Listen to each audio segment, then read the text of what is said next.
ओम श्री साईराम. ओम श्री साई लोकनाथाय नमः. त्रैलोक्याचे नाथ असणाऱ्या श्री साईंना आमचा नमस्कार असो. भगवान श्री सत्यसाई बाबा हे लोकनाथ आहेत.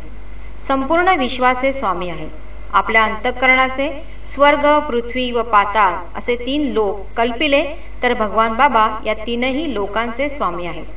जगतपती भगवान बाबांना एकदा प्रश्न विचारण्यात आला की सांप्रत आपला अवतार या पृथ्वी तलावर असतानाच येथे योगी अरविंदही आहेत. क्षणाचाही विलंब न लावता भगवान उत्तरले, ते व्यक्तिनाथ आहेत तर मी लोकनाथ आहे.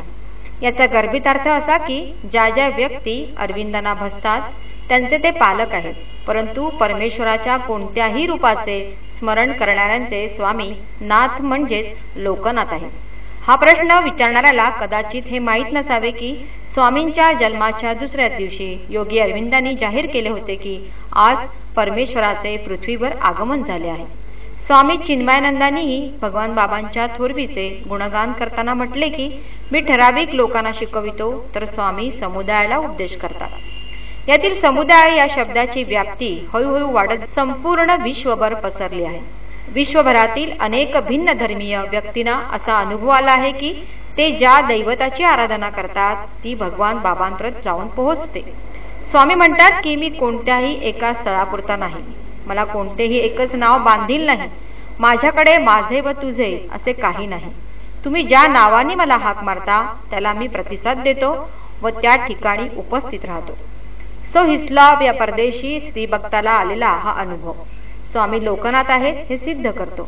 हिस्लॉप या लहान असताना त्यांच्या घराबाहेर बागेत भिंतीलगत एक सफेद कफनी, डोक्याला सफेद वस्त्र बांधलेल्या वृद्धाचे त्यांना दर्शन झाले होते. वास्तविक त्यांचे वय लक्षात घेता व येशूवर असलेली त्यांच्या धर्माची श्रद्धा पाहता त्यांना हे दर्शन होण्याचे कारण काय, परंतु त्यांना ते दर्शन घडले. जेव्हा त्या स्वामींच्या संपर्कात आल्या व त्यांनी शिर्डी साईनाथांचा फोटो पाहिला तेव्हा त्यांना दोन्ही अवतारांची एकरूपता समजली व बालपणातील ती घटना आठवली.